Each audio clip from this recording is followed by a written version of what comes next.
Okay, you gonna change story? Okay. This is too hard to explain. I'm Julie, and I am a 64-year-old woman. This whole situation we're in our country with racism, it has caused me to truly be sad, to confess, to think deeply, and to be angry. All of those emotions.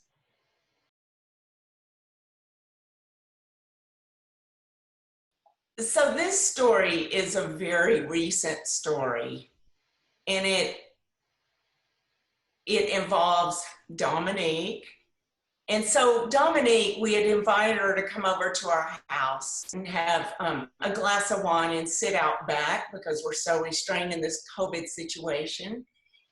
And so she called me and said she couldn't come, that she wasn't going to be able to come because there was a curfew because of the people out protesting in downtown Dallas.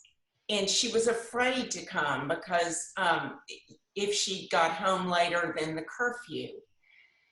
And I hung up the phone and very judgmentally thought, wow, Dominique's got a lot of anxiety. That really surprises me.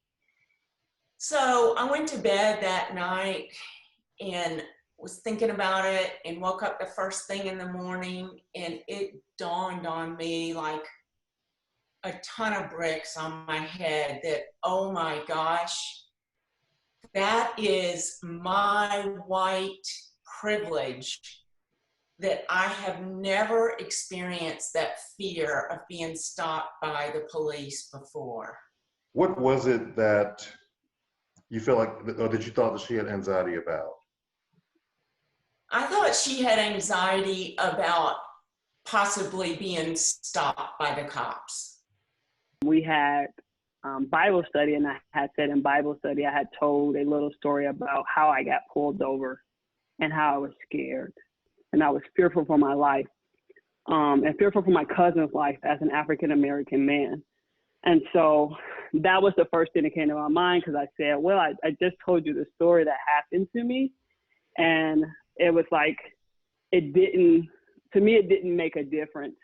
And then to put on, the things that was happening in the media with the teenagers who went out to get food in Atlanta and they got tasered and their car got busted open, and, and it's a curfew going on. And as an African-American, it just, to me, it wasn't any anxiety that was shown there. It was just my life. This is my everyday life. I did understand Julie's point of view, and I appreciate her being honest, because I think it sheds a light for me to understand how other people view this versus, me, somebody who might live through these situations all the time. Well, it really, really makes me feel so naive and sad and judgmental, and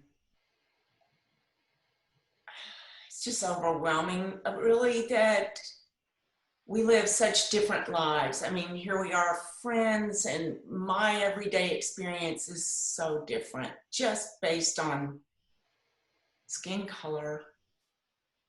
So it makes me sad. I hate that I thought that way, Dominique.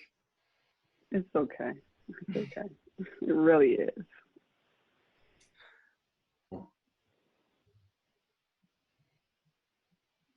Love Mercy.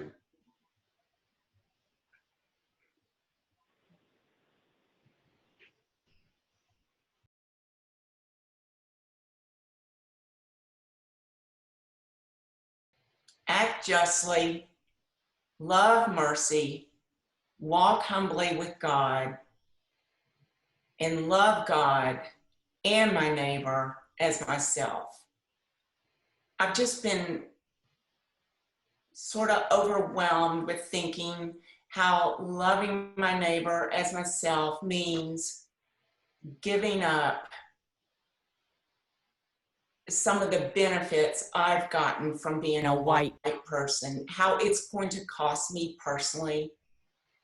And if I love God, then I need to be willing to give up.